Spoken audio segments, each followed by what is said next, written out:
Salut et bienvenue à nouveau dans cette série de vidéos tutoriels sur Rhizome. Aujourd'hui, nous allons explorer les outils de dépliage. Alors, Rhizome est un logiciel puissant qui simplifie ce processus-là, que vous soyez donc débutant ou utilisateur avancé. La simplicité de ces outils-là vont rendre la vie assez facile puisque c'est des outils qui sont simples à comprendre et c'est pas aussi compliqué à les utiliser. Donc, maîtriser ces outils-là, ça va donc permettre considérablement d'améliorer votre flux de travail. Alors, fondamentalement, les outils de dépliage sont au cœur de ce processus-là. Ça va nous permettre donc de transformer les objets en 3D en surface 2D aplatie, tout en conservant, bien sûr, à travers ces outils-là, de minimiser les distorsions et les déformations, quoi que ce soit en étirement ou en pincement. Alors bien sûr, ces outils-là vont rester des éléments essentiels pour obtenir des UV-maps corrects et bien optimisés et de la façon la plus rapide possible. Donc on va essayer de voir ça directement sur le logiciel. Alors pour commencer, on va utiliser cet objet-là qui est simple. Il est découpé en plusieurs parties. Et pour faire un dépliage, on n'a qu'à appuyer sur ce bouton ici, U, ou en appuyant directement sur le U au clavier, comme ça. Alors, Rhizome va appliquer un dépliage automatique et il va ensuite faire un package sur notre espace de travail. Alors, si on veut annuler le dépliage sur cet objet-là, on n'a qu'à aller sur Inward et appuyer ici sur Inflaten ou le raccourci Shift plus R. Alors, après le Infloat, on passe à l'étape Optimize. Donc, en appuyant directement sur ce bouton ou au clavier. Optimize va essayer donc de minimiser les distorsions et les déformations sur nos éléments.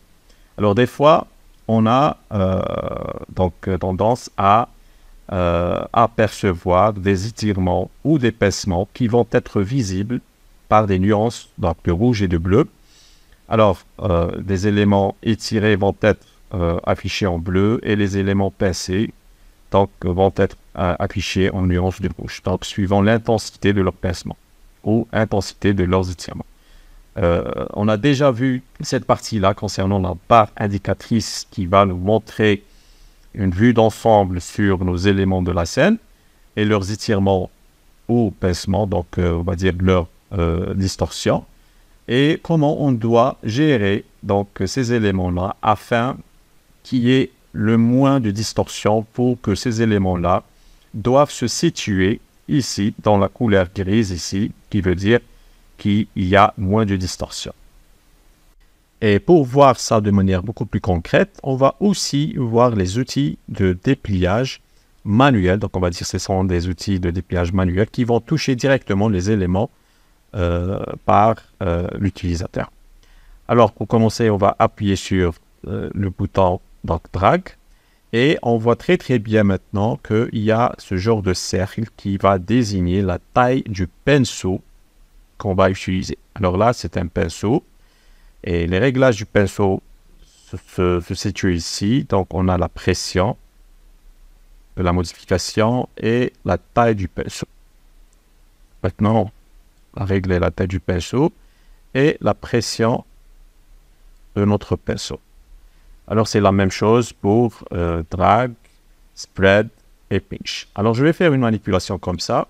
Et on voit très bien que le moment où je vais faire des glissements comme ça ou des poussées de polygones, on va remarquer la manifestation de couleurs, donc des nuances de couleurs en rouge et de bleu. Alors là, ça va nous indiquer, c'est un visuel, de nous donner un aperçu sur la distorsion de ces polygones ici. Maintenant, on va faire un spread comme ça et je vais faire un genre de gonfler cette partie-là. Donc, l'effet contraire, pinch, il va regrouper ou on va dire pincer les éléments dans un seul endroit. Alors maintenant, on voit très bien qu'il y a des distorsions et c'est pas aussi donc fidèle à la forme initiale de la forme 3D. Alors c'est pour ça qu'on a le bouton Optimize. Donc c'est la même chose que l'outil Optimize qu'on a vu auparavant. C'est lui qui va essayer donc de rendre les polygones ou les éléments le plus fidèle possible à leur forme initiale dans notre géométrie 3D. Comme on le voit ici. Donc optimiser, c'est d'essayer de rendre nos éléments à la partie donc neutre ici. Donc moins de distorsion. Donc on va essayer de régler le niveau de distorsion manuellement sur nos éléments. Alors, l'outil Optimize va faire ça de manière automatique sur l'ensemble de nos éléments. Et l'outil ici, ça va essayer donc de faire un genre d'optimisation de manière manuelle, de manière, on va dire, ciblée sur nos éléments. Alors, le E pour faire un dépliage des éléments qui ne sont pas encore donc dépliés, mais de manière, on va dire, manuelle. Maintenant, on va passer sur ce bouton-là de X et au moment où on va appuyer sur ce bouton-là, là, on voit les couleurs de la barre ici indicatrice qui vont changer, donc du bleu, violet vers le jaune. Et ça concerne la densité, ou plutôt la densité pixels. C'est des données qu'on peut donc introduire sur nos éléments en peignant. Donc, c'est toujours la même chose. Ça, c'est un pinceau. Là, on peut régler donc la pression, la taille, et là, on a une valeur. Donc, si on est à 1, donc on peut entrer la valeur de densité qu'on peut introduire manuellement sur nos éléments. Et en peignant sur nos éléments, donc, on peut donner les zones que Rhizome doit respecter à multiplier, donc fois 2, ici, à peu près, donc fois 2, la densité des pixels dans cette partie-là. Alors, on peut aussi réduire la densité ou l'agrandir, donc suivant nos besoins. Donc, par exemple, ici, je vais réduire la densité ici et là. Et pour appliquer donc ces instructions sur nos éléments, il faut passer par l'outil Optimization ici. Et en peignant directement sur nos éléments, Rhizome va modifier nos éléments suivant la densité que nous avons introduite sur nos éléments en peignant à travers cet outil-là. Sinon, on peut directement appuyer sur ce bouton ici, Optimize. Comme ça, Rhizome va appliquer donc la densité des pixels directement sur les éléments de manière automatique. Ici, dans Rhizome, on a tendance d'appuyer plusieurs fois sur le bouton Optimize, comme ça, pour minimiser les distorsions et atteindre un résultat optimal ou un résultat satisfaisant. Donc, le nombre de tentatives à appuyer sur ce bouton-là, on peut le minimiser ou on peut le régler par des paramètres ici. Donc, c'est la force et le nombre les algorithmes peuvent être appliqués sur nos modèles. Donc, ici, on a la force de l'optimisation qui peut être appliquée sur les modèles. Donc, ici, il n'y aura pas d'effet d'optimisation, donc ce sera 0. Et ici, ce sera donc à sa force maximale. Alors, pour ne pas nous fausser la définition ici, donc c'est ici qu'on peut régler le nombre de tentatives d'itération, de calcul, d'algorithmes appliqués sur les modèles. Donc, pour cela, je vais montrer donc un petit exemple comme ça.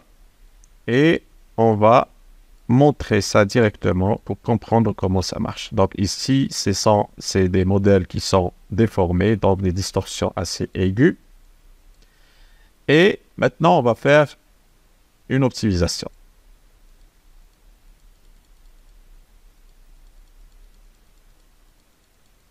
Donc, j'ai dû appliquer l'optimisation 20 fois à peu près. Maintenant, si je vais augmenter le nombre à 10,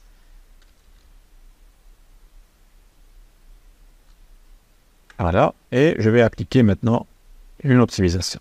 1, 2, 3, 4, 5, 6, 7, 8, 9, 10 à peu près. C'est au moment où je ne vois plus d'arête qui bouge, c'est à ce moment-là qu'on va arrêter. Donc, je vais augmenter encore plus. On va aller jusqu'à 50. Une modification ici. Alors, annuler, c'est CTRL Z. Et pour annuler l'annulation, c'est CTRL SHIFT plus Z. Voilà. Donc, maintenant, on va appliquer l'outil optimisation. 1, 2. Donc, maintenant, je n'ai qu'à... j'ai juste appuyé sur le bouton 2 fois pour atteindre un résultat optimal et satisfaisant. Donc ici, c'est la même chose. Donc ici, ça concerne le nombre d'itérations après le infloat. Donc ici, on peut aller jusqu'à 10. Donc après le infloat, des fois, on a besoin de faire des optimisations. Alors ici, c'est l'optimisation après le infloat. Et ici, ça concerne le nombre de tentatives d'application des algorithmes d'optimisation. Ici, c'est pour régler donc la force de l'optimisation. Donc ici, même si on a un nombre élevé, donc c'est ici qu'on va régler la force de l'optimisation. Donc vaut mieux garder ça au maximum et toujours donc régler le nombre d'itérations de l'algorithme ici sur cette valeur ici. Donc sinon, on a une autre option ici, c'est l'option automatique. C'est que Rhizome va s'arrêter automatiquement au moment, c'est que Rhizome va juger, c'est Rhizome qui va juger que c'est optimisé et ça ne demande pas des rajouts en termes de clics pour optimiser nos éléments. Donc je vais appliquer l'outil auto et je vais faire optimisation. Donc on voit très bien que même avec auto, on n'a pas encore atteint un résultat qui peut être satisfaisant. Donc on a encore besoin de faire d'autres clics pour atteindre un résultat qui se rapproche à la forme initiale de nos objets 3D. On passe maintenant à l'option Overlaps. Alors, Overlaps, ça va nous permettre d'éviter le chevauchement ou la superposition des éléments l'un sur l'autre. Pour montrer cela, je vais utiliser cette main et on va faire un dépliage. Alors, on passe à la vue 2D et on va appuyer sur U. Rhizome a fait un dépliage avec un package et maintenant on voit qu'il y a un petit problème ici. Il y a des doigts qui se superposent l'un sur l'autre ou des éléments qui se chevauchent, ce qui est une situation qui n'est pas recommandée. Donc, pour régler et corriger le problème, il faut activer l'option Overlaps qui va nous éviter ce genre de situation. Alors, on va refaire l'opération et on va appuyer encore une fois sur Infloat. Alors, on voit que le résultat est bien différent et Rhizome a corrigé donc le chevauchement des éléments sur l'autre. Bon, c'est un petit peu exagéré. Bon, c'est pas le but dans cet exemple-là, mais maintenant, c'est juste pour montrer l'utilité de Overlap. Sinon, on peut corriger cela en cliquant un petit peu sur l'option Optimize pour régler les distorsions donc appliquées par le Overlaps. Alors, ici, on a un nombre de pixels qu'on peut intégrer pour l'écartement des éléments l'un contre l'autre.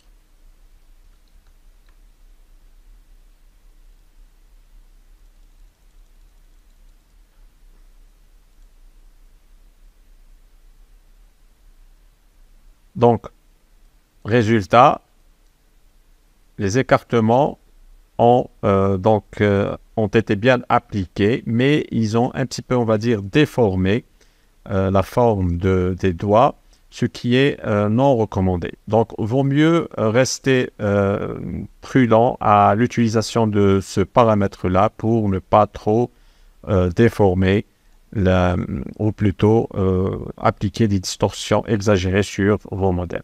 Il vaut mieux rester sur de ou 3 donc au maximum.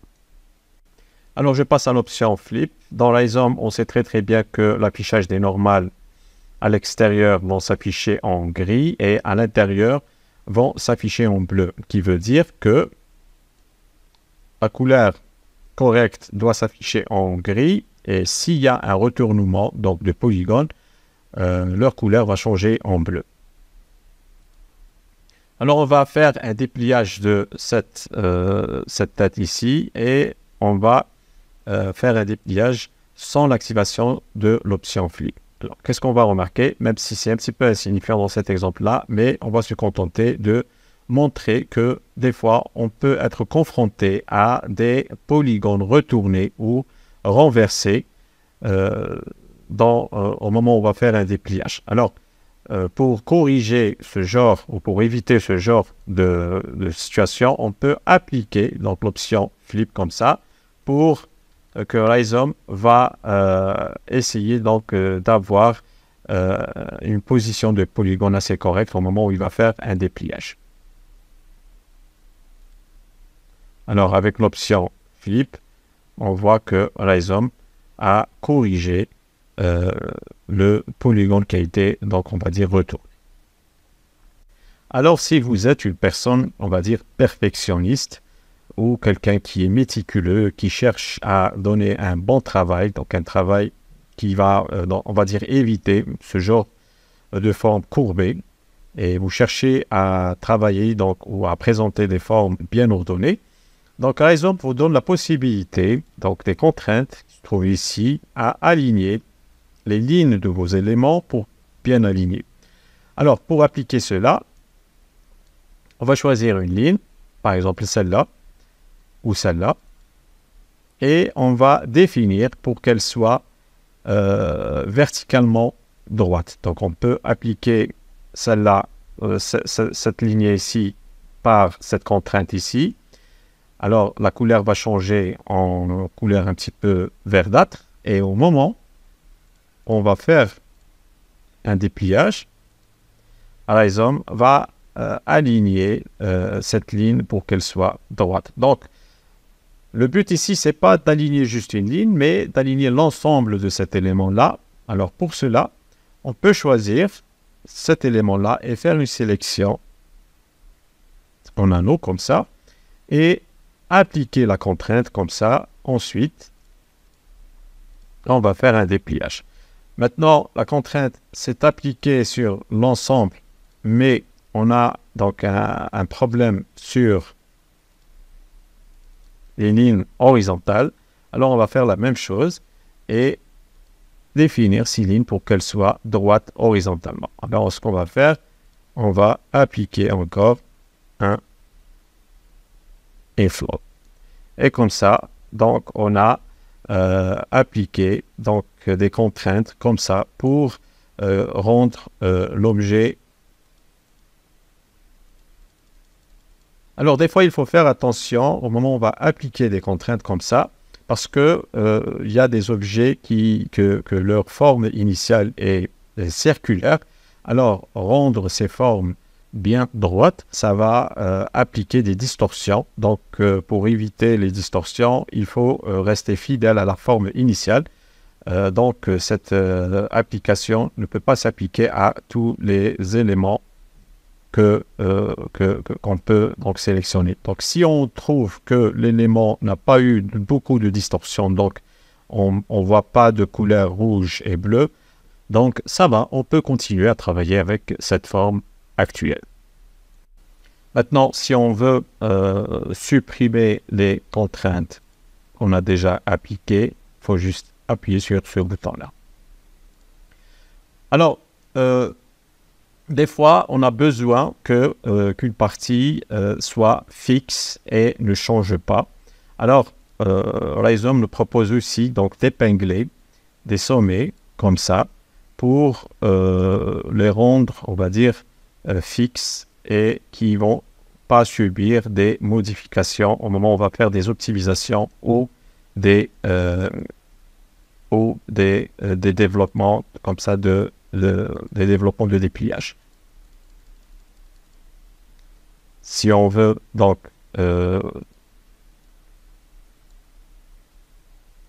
supprimer l'épingle que nous avons appliquée. Donc, on a jusqu'à appliquer, donc appuyer sur ce bouton.